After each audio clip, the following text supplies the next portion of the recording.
पहले दादी ने देश पर थोपा इमरजेंसी, अब पोता प्रेस पर थोप रहे सेंसरशिप। मोदी ने ना कुछ कहा ना कुछ किया, इंडिया गठबंधन एक्सपोज हो गया। अमेरिका में राहुल गांधी कुछ और बोलते हैं, भारत में कुछ और करते हैं। ये कांग्रेस और उसके साथियों के कैरेक्टर में कितने छेद हैं। 14 पत्रकारों का विरोध करने वाले दलों की सच्चाई हिला देगी आपको। परिवारवाद पूछते हैं, भ्रष्टाचार के दलदल में धंसे हुए। कोई मुख्यमंत्री रहकर खुद के परिवार वालों और खुद के नाम ही लिखवा लेता है लीज माइंस, तो किसी की पार्टी शराब पिलाकर घोटाला कर डालती है। कोई खुलेआम हिंदुओं को डेंगू मलेरिया बताता है। 14 पत्रकारों का बॉयकॉट करके चौधरी बनने वाले दलों की सच्चाई हम बताएं, उससे पहले आपको कुछ जानकारी दे देते हैं।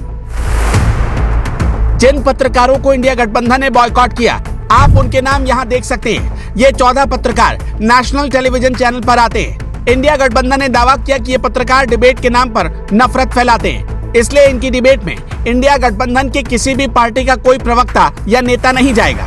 लेकिन जो लिस्ट जारी की गई, उसमें से 2 एंकर्स ऐसे थे जो डिबेट में जाते ही नहीं। इसका सीधा मतलब यह है कि ये लिस्ट टारगेट करके निकाली गई। ये एंकर्स जानबूझकर टारगेट किए गए थे। इंडिया गठबंधन में 24 दल और 63 नेता शामिल हैं। इसी दल में शामिल जेएमएम के कार्यकारी अध्यक्ष और झारखंड के मुख्यमंत्री हेमंत सोरेन पर सीएम रहते हुए खुद के नाम पर माइंस लीज आवंटित करने का आरोप है। महाराष्ट्र के पूर्व मुख्यमंत्री उद्धव ठाकरे भी इसी इंडिया गठबंधन में, जो मुख्यमंत्री रहते हुए मात्र 2 दिन अपने ऑफिस गए। आम आदमी पार्टी के नेता दंगे, शराब घोटाले और मनी लॉन्ड्रिंग के आरोपों में फंसे हैं। इसी इंडिया में एक पार्टी टीएमसी है, जिसकी अध्यक्ष ममता बनर्जी के भतीजे अभिषेक बनर्जी पर कोयला तस्करी, करोड़ों रुपए की हेराफेरी और पश्चिम बंगाल में कटमनी खाने का आरोप है। इंडिया गठबंधन में शामिल आरजेडी के प्रमुख लालू यादव और उनके बेटे तेजस्वी यादव के खिलाफ लैंड फॉर जॉब घोटाले का आरोप है। तमिलनाडु के मुख्यमंत्री एमके स्टालिन के मंत्री वी सेंथिल बालाजी पर भ्रष्टाचार का आरोप लग चुका है और उनके खिलाफ राज्यपाल को भी एक्शन लेना पड़ा।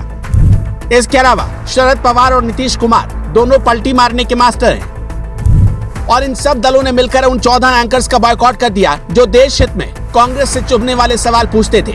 अब राहुल गांधी अगर विदेश में जाकर देश की बुराई करें और ये एंकर्स उनके खिलाफ सवाल न पूछे, ये भला कैसे हो सकता है।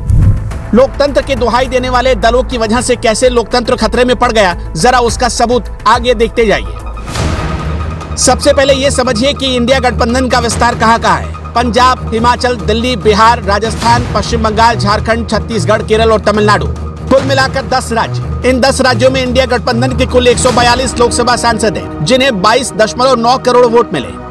अगर राज्यों के हिसाब से देखें तो इनके 1793 विधायक हैं, जिन्हें 26.8 करोड़ वोट मिले। एक मास में इन लोगों ने मैसेज पहुंचाया कि देश के एंकर्स नफरती हो गए। लेकिन इसी गठबंधन के लोग जब खुलकर सनातन को डेंगू कहते हैं, तो क्या ये नफरत फैलाने की श्रेणी में नहीं आता? जब इसी गठबंधन की एक बहुत सीनियर नेता जय श्री राम बोलने पर चढ़ जाती हैं और केस कर देती हैं, जेल भिजवा देती हैं, तो क्या ये नफरत नहीं है?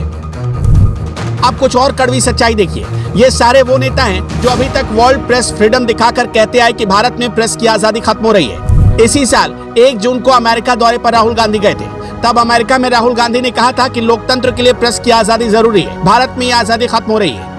ये बात शायद उन्हीं के गठबंधन और उन्हीं की पार्टी के लोगों ने दरकिनार कर दिया।